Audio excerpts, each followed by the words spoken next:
Hey guys, तो स्वागत है आपका लेट से अपडेट के एपिसोड 7 में, जहां आज हम बात करने वाले हैं हल्क के फ्यूचर के बारे में जो कि एमसीयू के अंदर होने वाला है, स्पाइडरमैन नो वे होम से जुड़े कुछ अपडेट्स के बारे में। साथ ही साथ इस वीडियो में आपको पता चलेगा मार्वल के सबसे महंगे एक्टर के बारे में, जो कि आप लोगों को लगता होगा कि टोनी स्टार्क के एक्टर यानी कि आरडीजे होने वाले हैं, जो कि है नहीं। और जो एक्टर है उसका नाम आप सोच भी नहीं सकते और उसको सुनते ही आप शॉक्ड हो जाइएगा। और ऐसा नहीं है कि आप सिर्फ मार्वल के किसी खबर से चौंकने वाले हैं, बल्कि डीसी से भी एक ऐसी खबर आने वाली है जो कि आपको चौंका देगी। एंड हाँ, मैं फ्लैश मूवी से पूरा डीसी जो रिबूट होने वाला खबर है उसका बात नहीं कर रहा, बल्कि वो कुछ और है। तो शुरुआत करते हैं खुशखबरी से, जो कि स्पाइडरमैन नो वे होम द्वारा बनाए गए रिकॉर्ड से आती है, जहां 2021 के डोमेस्टिक रिलीज में Spiderman no way home top में आता है और उसके बाद भी सारे मार्वल के फिल्म्स हैं, जैसे कि सेकंड में Shang-Chi and the legends of 10 rings, third में Venom let there be carnage, fourth में ब्लैक विडो एंड फिफ्थ में है F9 द फर्स्ट सागा। वहीं 2021 के वर्ल्ड वाइड रिलीज की बात करें तो उसमें भी स्पाइडरमैन नो वे होम ही टॉप में आता है, जिसके बाद आती है battle of lake of Changjin, followed by hi mom, और उसके बाद no time to die and फिर से F9 द फर्स्ट सागा। बात करें ऑल टाइम डोमेस्टिक की तो उसमें वो 6th पोजीशन में आता है star Wars, Avengers end game, अवतार, ब्लैक पैंथर और इन्फिनिटी वार के बाद। वहीं ऑल टाइम वर्ल्ड वाइड की बात करें तो इसमें वो Avatar, Avengers Endgame, Titanic, Star Wars the Force Awaken, Avengers Infinity War, Jurassic World and the Lion King के बाद आता है। वहीं एमसीयू के अंदर भले ही एवेंजर्स एंड गेम और इन्फिनिटी वार के बाद आता है, लेकिन सोनी पिक्चर्स की लिस्ट में ये टॉप पर आता है। अभी तक जो आपने सुना उसमें कुछ भी सरप्राइजिंग नहीं था, क्योंकि स्पाइडरमैन नो वे होम को इतने अच्छे से बनाया ही गया था जिसको फैंस और क्रिटिक्स दोनों ने अपनाया। बट जो मैं आगे बताने वाला हूं वो थोड़ा सरप्राइजिंग होगा, क्योंकि 2021 में आए WW84 यानी कि वंडर वुमन 84, जिसको कई सारे क्रिटिक्स एंड फैंस ने भी पसंद नहीं किया था, वो 2021 की बेस्ट सेलिंग होम मीडिया बन चुकी है। और द नंबर्स की माने तो वो 14,27,830 यूनिट बिक चुकी है डीवीडी एंड ब्लूरे द्वारा। इतना ही नहीं, आप सरप्राइज्ड होंगे कि 7th पोजीशन में कौन है, जिसमें हैरी पॉटर के कंप्लीट कलेक्शन आती है। चिंता मत कीजिए कि चौंकाने वाली खबर सिर्फ वार्नर ब्रॉस के बनाए गए फिल्मों की तरफ से आ रही है, क्योंकि जैसा कि मैंने आपको इस वीडियो के स्टार्टिंग में ही कहा था कि आरडीजे अब मार्वल के हाईएस्ट पेड एक्टर नहीं रहे और अब वो 2nd पोजीशन में आ गए हैं, एज उनको हर एक सेकेंड का $15,000 पे किया जाता था, जिसमें उन्होंने 21,447 सेकेंड्स प्ले किए हैं, मतलब कि ऑलमोस्ट 6 घंटे। बट जेरमी रेनर, जो कि हॉकाई का रोल अदा करते हैं, उनको $16,670 पे किया गया पर सेकेंड, जिसमें उन्होंने 3,018 सेकेंड प्ले किए, जो कि ऑलमोस्ट 50 मिनट्स है। मतलब कि ओवरऑल देखा जाए तो आरडीजे ही टॉप में है, लेकिन पर सेकेंड के हिसाब से देखा जाए तो जेरमी रेनर टॉप में आते हैं। एंड हाँ, इसमें हॉकाई सीरीज को काउंट नहीं किया गया है और सिर्फ एमसीयू मूवीज को काउंट किया गया है। वैसे भी आरडीजे को हर एक मिनट के लिए 1 मिलियन पे किया गया था स्पाइडरमैन होमकमिंग के लिए, जो कि शायद तक मार्वल सिनेमैटिक यूनिवर्स क्या बल्कि हॉलीवुड में भी टॉप रैंक में आता है। अब बात करें हल्क से जुड़े फ्यूचर की तो गाइस, शी हल्क के अंदर पहले तो ये रूमर्स आ रहे थे कि उसमें हमें स्कार देखने को मिलेगा, यानी कि हल्क का बेटा, लेकिन अब जो 2 नए रूमर्स आ रहे हैं उसमें भी यही प्रोबेबिलिटी बताई जा रही है। और ये दोनों रूमर्स अलग अलग सोर्सेस से आ रहे हैं,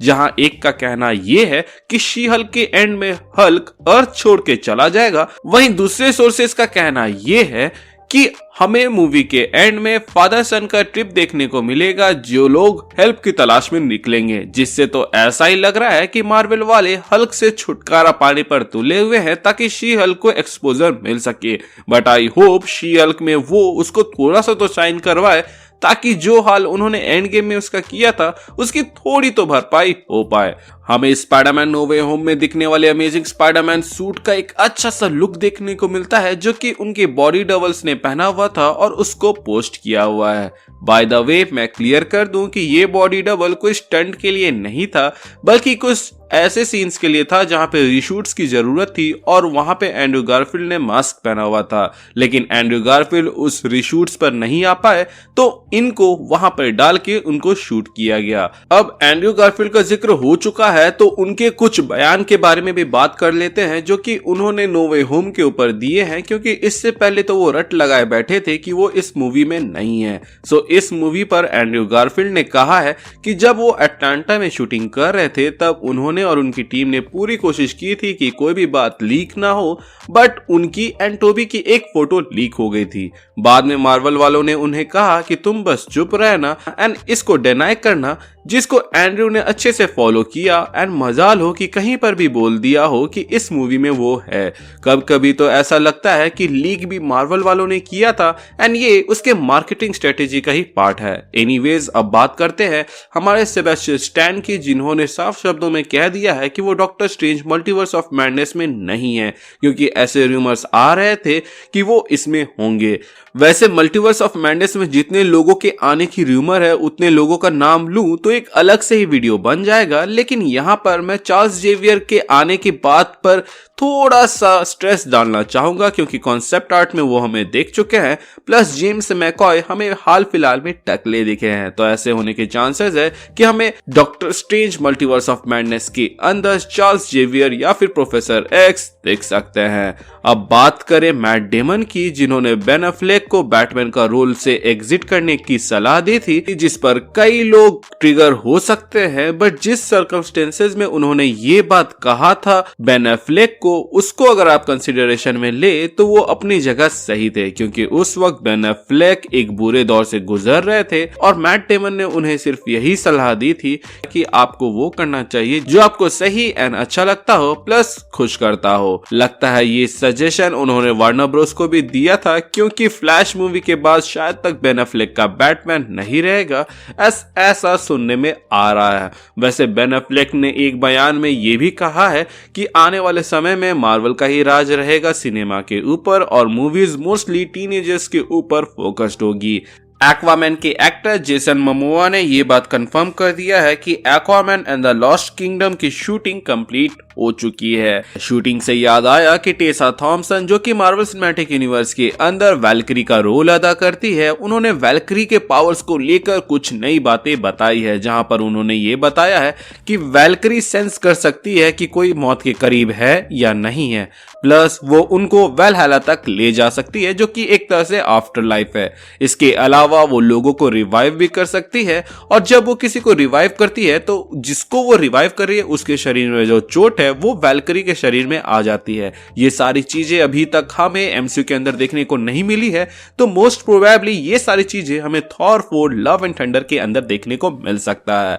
वैसे थॉर 4 लव एंड थंडर का एक नया लुक हमें देखने को मिला था, जिसके अंदर आप थॉर को इस गोल्डन आर्मर में देख सकते हैं, जिसके बारे में हम अपने आने वाले वीडियो में अच्छे से बात करने वाले हैं। सो गाइस, कैसा लगा आज का अपडेट वाला वीडियो हमें कमेंट सेक्शन के जरिए बता सकते हैं। इसके अलावा अगर आप चैनल पे नए हैं तो चैनल को सब्सक्राइब कर दे ताकि ऐसे ही अपडेट्स मिस ना करें, और अगर आपने सब्सक्राइब कर रखा है तो प्लीज चेक कि आपने बेल आइकन दबाया है या नहीं। अगर आपने दबा दिया है तो वेल एंड गुड, और अगर आपने नहीं दबाया है तो उसे दबा दे ताकि जब भी मैं कोई वीडियो डालूं उसका नोटिफिकेशन आपको जाए। इसके अलावा हमारे चैनल का एक छोटा सा मोटो है, जो कि है लोगों की मदद करे, अपना ख्याल रखें एंड कीप मूविंग फॉरवर्ड का रट लगाकर आगे बढ़ते रहें। Thank you for watching this video, stay tuned.